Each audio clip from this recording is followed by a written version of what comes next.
பொது வேட்பாளராக மக்கள் போராட்டத்தில் இணைந்த விதம் தொடர்பில் ஜனாதிபதி மைத்ரிபால சிறிசேன இன்று மீண்டும் நினைவு கூர்ந்தார்.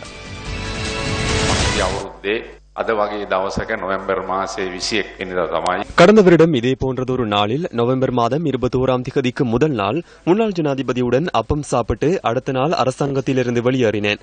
இன்றுடன் ஒரு வருடம் பூர்த்தியாகின்றது. இன்றைய தினம் ஓய்வற்ற நாள் ஒன்றாகும். கடந்த வருடம் நவம்பர் மாதம் 21ஆம் திகதி இதனை போன்றதொரு நேரத்தில் எனது மனம் செயற்பட்ட விதம் தொடர்பில் இந்த சந்தர்ப்பத்தில் எனக்கு தெளிவூட்டுவது கடினமாகும்.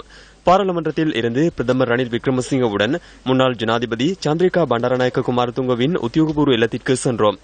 அங்கிருந்து கொழும்பு நகர மண்டபத்தில் நடைபெற்ற ஊடக சந்திப்பிற்கு சென்று அதில் நான் கலந்து கொண்டேன். නගර ශාලාවේ පැවති ප්‍රවෘත්ති සාකච්ඡාවට ගිහිල්ලා මම ඒ ප්‍රවෘත්ති සාකච්ඡාවට සහභාගී වුණේ. மாலம்பே முன்மாதிரி கல்லூரியின் வருடாந்த பரிசளிப்பு விழாவில் கலந்து கொண்ட போதே ஜனாதிபதி இந்த கருத்துக்களை தெரிவித்தார். ඔබ දන්නවා මගේ පවුල් පසුබිම எனது குடும்ப பின்புலம் தொடர்பில் நீங்கள் அறிவீர்கள். அரசியல் பரம்பரை ஒன்று எனக்கு இல்லை. அரசர்களின் பின்புலம் ஒன்று இல்லை. இந்த நாட்டின் சாதாரண விவசாய குடும்பத்தை சேர்ந்தவன். லட்சியத்துடனும் அர்ப்பணிப்போடும் நேர்மையுடனும் சமூகத்தில் செயற்பட்டமையால் என்னை ஜனாதிபதியாக இந்த நாட்டு மக்கள் தெரிவு செய்தார்கள்.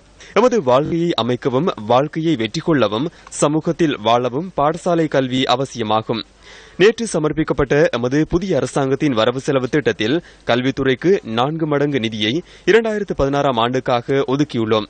அறிவினாலும் கல்வியினாலும் பலப்படுத்துவதே இந்த நாட்டு மக்கள் மற்றும் பிள்ளைகளுக்கு நாம் வழங்கக்கூடிய உயர்மட்ட வளமாகும். கல்வி மற்றும் அறிவை அதிகளவில் நாட்டு மக்களுக்கு வழங்க வேண்டும்.